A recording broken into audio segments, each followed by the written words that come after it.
All right, we're going to talk about the War of 1812, both the causes and the effects today. So, our prompt is asking us to evaluate the relative importance of the causes of the war. So, we're trying to figure out, okay, what's the most important cause, least important cause? That's what relative important means. Let's take a look over here at the causes. The first cause here is this increase in anti-British feelings. There was a feeling in the United States that is against Britain because Britain is impressing soldiers. That means impressment is when British ships are kidnapping Americans to force them to join the British Navy. And so Americans don't like that. They feel like that's a violation of American rights. And this is really exemplified by the Chesapeake Leopard incident. So the Chesapeake is an American ship, and the Leopard is a British ship. And the British ship tries to board the Chesapeake ship to impress some sailors. And so this attack of the U.S. ship makes Americans mad. In fact, Thomas Jefferson, who's president at the time, responds by actually kicking all British warships out of American waters. So this is kind of an increase of anti-British feelings because they feel like the British are taking advantage of Americans and treating them poorly on the seas. Our second category here is kind of U.S. conflict with natives. Now, the War of 1812 was technically the United States versus Britain, but we can't forget about the role that Native Americans played in North America, right? So at the time, the U.S. is expanding west, and Thomas Jefferson offers this assimilation policy. And the assimilation policy is essentially telling the natives that they can either join white society and become kind of settlers, or they can move west of the Mississippi out of American territory. That doesn't seem like a super great choice. So natives kind of resist that.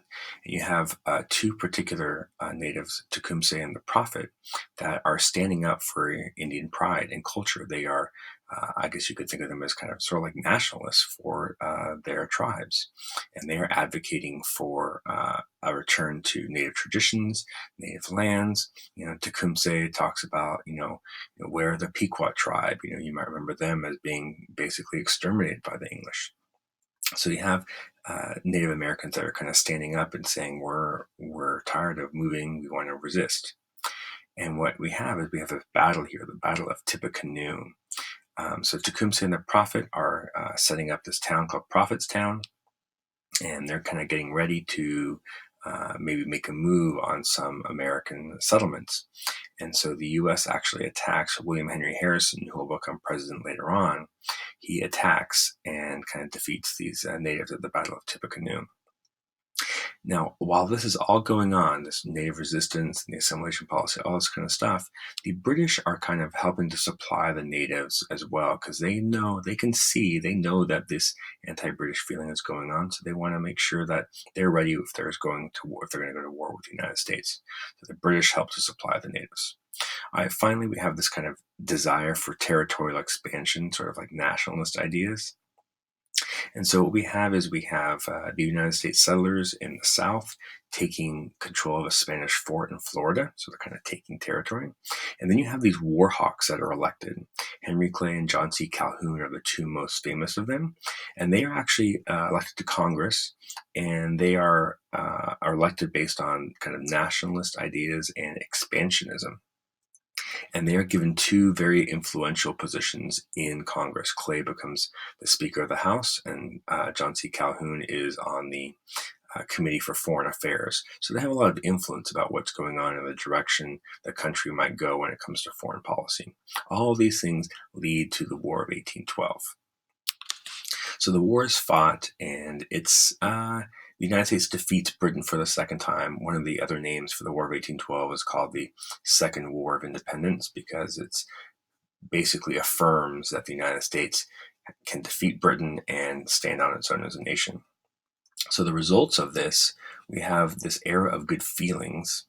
And this era of good feelings is a result of the end of the Federalist Party. During the War of 1812, when the war wasn't going so great, there was the Hartford Convention in which Federalists met, and they're mostly New England, and they actually planned to secede, which means leave the United States. So they kind of thought, well, the war's not going super great, so maybe time to cut our losses and we leave. But then the Battle of New Orleans happens, which is Andrew Jackson's big victory against the British, and they kind of are put in a very embarrassing position, and they never recover from that. Monroe is elected after Madison leaves office, and when he chooses his cabinet, his advisors, he chooses a diverse group of people. He chooses Northerners, Southerners. He chooses some old Federalists like John Quincy Adams to be his Secretary of State, which is the main position in the cabinet. You think about other secretaries of state had been Madison, who was president, Jefferson, who became president. So Secretary of State is the position you want if you have a desire to become president. So he chooses this diverse cabinet on purpose to kind of unify the country.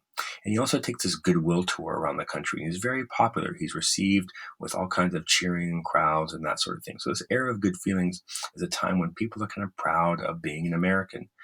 As a result of the War of 1812. Also, after the War of 1812, there are efforts to stabilize the economy.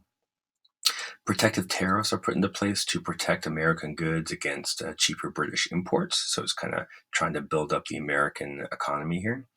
The Second Bank of the United States is established because the first bank that Hamilton had established, that expired in 1811, right before the war.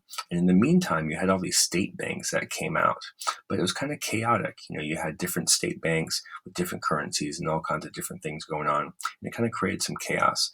So the Second Bank of the United States was to kind of establish order here and kind of reduce some of that chaos. You also have kind of the country being unified in other ways with the construction of roads like the National Road and Lancaster Turnpike. This stabilizes the economy because it allows goods to travel easier between places.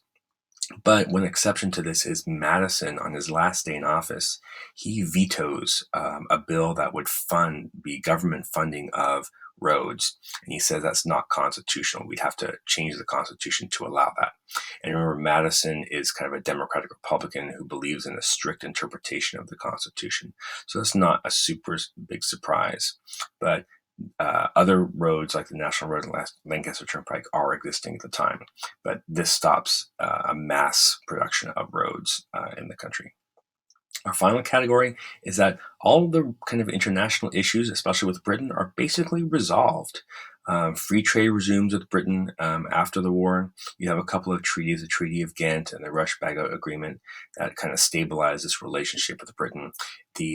This agreement, the Rush-Bagot Agreement, demilitarizes the border between British Canada and the United States, so they can kind of more peacefully coexist.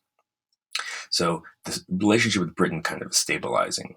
Now, the other kind of international threat, or other threat, I guess, would be native attacks, going back to Tecumseh and the Prophet here. But because of the result of the War of 1812 and the United States kind of winning this war and the agreements that the United States makes and breaks with Native Americans, there's less Native resistance, which paves the way to more westward movement. So when we're looking at a political effect, kind of economic effect, and an international effect of the war, you can see how the results of these wars were mostly pretty positive for the United States.